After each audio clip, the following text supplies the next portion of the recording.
امت مسلمہ ظاہری معاملات میں الجھ کر دین کی اصل رخ سے دور ہو گئی۔ ایک مجلس میں کچھ یہی گفتگو ہو رہی تھی کہ ایک عقیدت مند اٹھ کھڑا ہوا اور سوال کیا کہ امت نمازیں کثرت سے پڑھتی ہے، پھر بھی ہر شخص شیطان کے چنگل میں پھنسا ہوا ہے۔ ایسے ہی سوال ہم سے بھی کرتے ہیں غافل لوگ کہ شیطان کہاں ہے؟ شیطان یہاں بھی ہے، وہاں بھی، کوئی ایک جگہ تھوڑی ہے، وہ ادھر بھی ہے اور ادھر بھی۔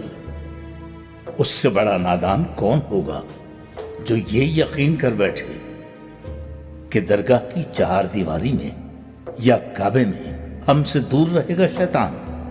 پتھر اگر انسان کو شیطان سے محفوظ رکھ سکتے تو بغداد کے بازاروں میں ہیروں کے مول بک رہے ہوتے پتھر۔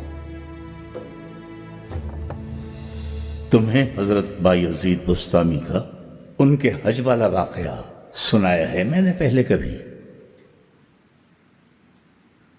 ایک بار حضرت سفر حج میں تھے، ستاروں سے رہنمائی لیتے ہوئے صحرا پار کر کے بالآخر جا پہنچے مکہ۔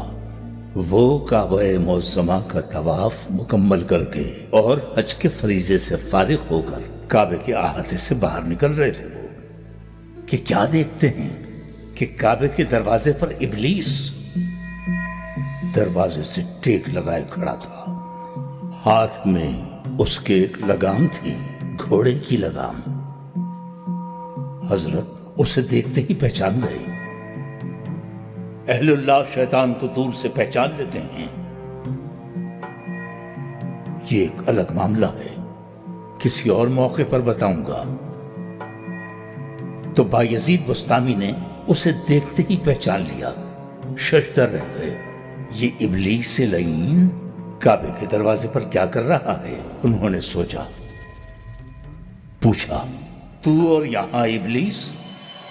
شیطان نے ہاتھ میں تھامی ہوئی گھوڑے کی لگام انہیں دکھاتے ہوئے کہا، میرے بہت سے بندے یہاں طواف میں مشغول ہیں، ان کی واپسی کا انتظار کر رہا ہوں، آئیں گے تو یہ لگام انہیں ڈالوں گا اور ان پر سواری کرتا ہوا جاؤں گا۔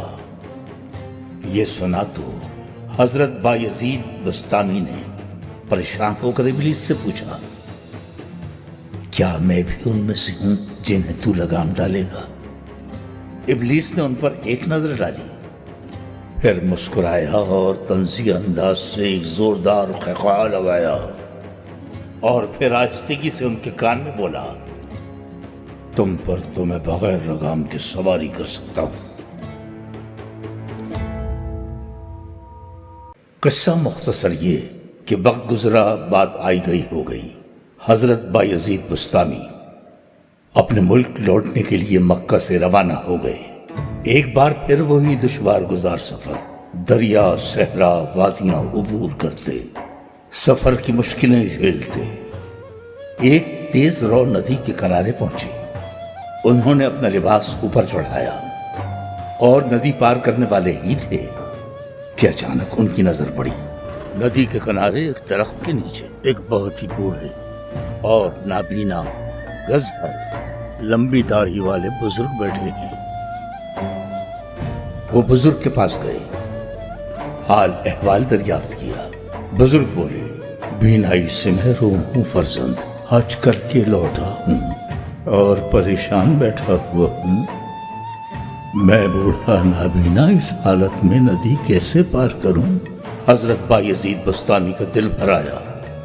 انہوں نے ایک دم سے اس بزرگ کو اٹھا کر اپنے کندھوں پر بٹھا لیا اور پانی میں اتر گئے۔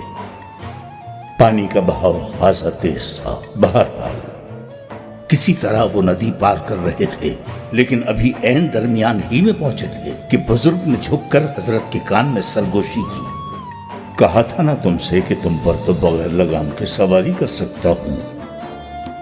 تو پھر شیطان کہاں ہوا؟ پھر شیطان کو تلاش کرنے نکلو تو یہاں بھی ملے گا، وہاں بھی ملے گا۔ اس زوم میں مت رہنا کہ بچ جاؤ گے اس سے۔ بغیر لگام کے سواری کر سکتا ہے؟ ہم جیسوں کی کیا اوقات ہے جب حضرت بایزید بستامی نہ محفوظ رہ سکے اس سے۔ بات صرف اتنی سی ہے کہ یہ یہاں اور وہاں انسان کے اندر ہی ہیں۔ تلاش کرنا ہو تو یہاں ڈھونڈو نہ وہاں، صرف اپنے اندر تلاش کرو۔